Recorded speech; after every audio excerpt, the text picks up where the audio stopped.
Alors, cette semaine, c'est parti pour la seconde petite battle sur Princesse Sarah, histoire de compléter la dernière battle. Avant tout, est-ce que ça va? Est-ce que tu as passé une bonne semaine? Alors, cette semaine, focus sur les sous-fifres dans Princesse Sarah. Ces personnages sont peut-être pas les alphas méchants qui se sont donnés pour mission de voir Sarah descendre dans les abîmes de l'enfer et de la voir malheureuse et pleurer à cause de sa misère, mais ces personnages ont activement participé à la misère de Sarah, sous le regard conciliant de relou numéro 1, Mademoiselle Mangin, et de relou numéro 2, Lavinia. Ma mère me dit toujours que si un cordonnier est habile, il peut rendre gracieux les pieds les plus moches. Oui, Lavinia, on a compris, tu sais tout.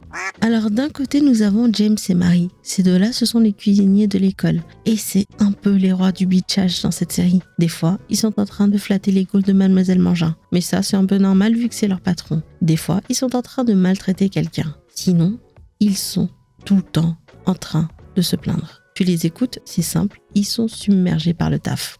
Ça, j'en doute pas, vu qu'une école de cette taille doit demander un boulot de folie malade. Et ils se disent qu'ils auraient besoin de plus d'aide. Mais franchement, mis à part faire la cuisine, je sais franchement pas ce qu'ils glandent, vu qu'ils se retrouvent quand même avec Becky et Sarah en guise de main d'œuvre. Et quand Sarah se retrouve sans le sou et qu'elle se retrouve sous les ordres de James et Marie, ça devient un peu beaucoup open bar. Ils en profitent pour la submerger de boulot, ça c'est un peu normal, mais ces deux idiots, ils devraient se rendre compte que c'est pratique d'avoir une Sarah. Dans l'épisode où ils l'envoient faire des courses. Et à ce moment-là, ils auraient dû se dire « vas-y, on va lui lâcher un peu de lest ». Mais non, ces deux-là ne se gênent pas pour la famille, soi-disant sous les ordres de Mademoiselle Mangin.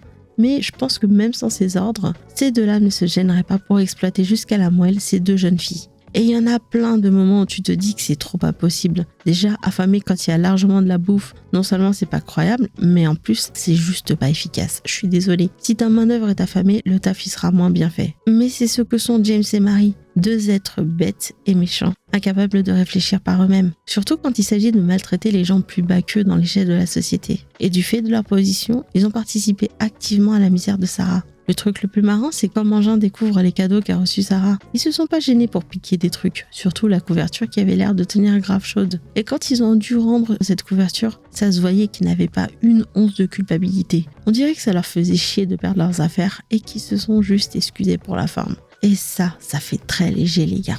Et de l'autre côté, Jessie et Gertrude, que je surnomme affectueusement Javotte et Anastasie. Jessie et Gertrude, ce sont les larbins de Lavinia. Franchement, il n'y a pas d'autre mot pour décrire ces deux jeunes demoiselles. Ces deux filles, c'est simple. Elles ont un vibe de mean girl. C'est un trope anglais et en gros, tu vois les cheerleaders dans les séries US, celles qui sont bêtes et méchantes et qui ont pour but de pourrir la vie des autres. Et ben c'est ces deux-là. Lavinia, c'est simple. C'est une peste qui pense qu'elle est la crème de la crème et qu'elle est parfaite en tout point. Et dès que Sarah arrive, elle se rend compte qu'elle n'est pas si ouf que ça et ça lui fait mal à l'ego. D'ailleurs, je te conseille l'analyse de Psychanimo sur Princesse Sarah qui est grave intéressante. Je te laisserai le lien quelque part dans la vidéo et dans la box description si ça t'intéresse. Mais revenons à Jessie et Gertrude. Elles ont un sentiment de supériorité dans le sens où elles ne veulent que traîner avec la crème de la crème et elles n'ont aucune empathie avec ceux qu'elles estiment être en dessous d'elles. Suffit de voir comment elles traitent Marguerite et Lottie. Elles se sentent attirées par la richesse de Sarah dès le début et du coup, elles cherchent à la ramener dans leur clan. Mais elles voient que ça va pas marcher vu que Sarah n'hésite pas à les remettre en place et à pointer du doigt leur action qui tend vers la méchanceté.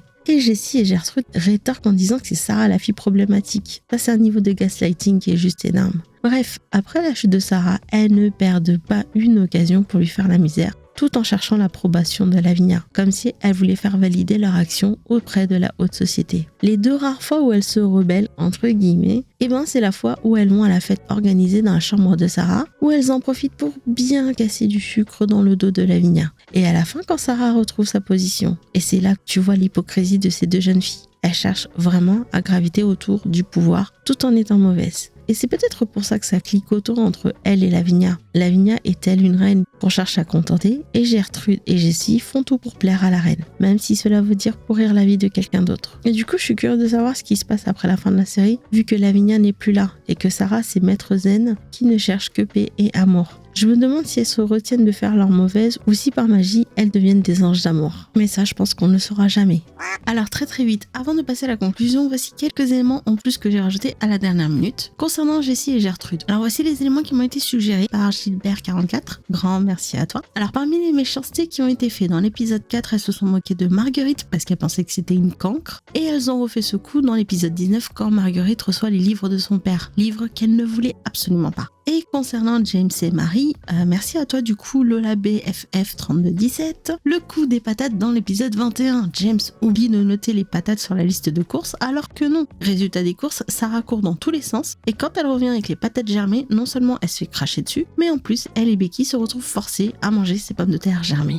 Mais sinon, l'un dans l'autre, je suis curieuse de savoir qui est pour toi le groupe de sous-fifres le plus énervant. James et Marie ou Gertrude et Jessie. Le sondage est comme d'habitude dans la section communauté si tu as envie de voter comme la dernière fois. Petite note concernant la battle. À l'heure où j'écris ce scénario, je suis grave étonnée par une partie des résultats. Mademoiselle Mangin remporte la palme haut la main avec plus de 50% des votes, ce qui n'est pas déconnant. Et le truc qui m'a vraiment étonnée, c'est le score qu'ont réalisé Lavinia ou Lavia, comme j'ai écrit dans le sondage, et Sarah.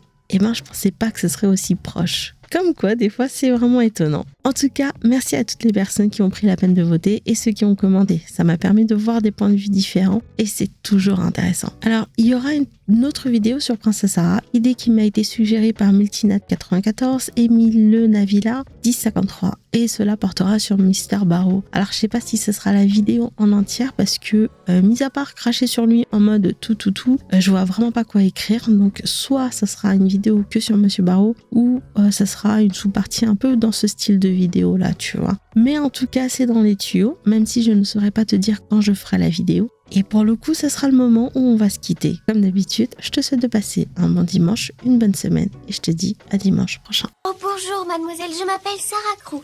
Je suis enchantée de faire votre connaissance mademoiselle.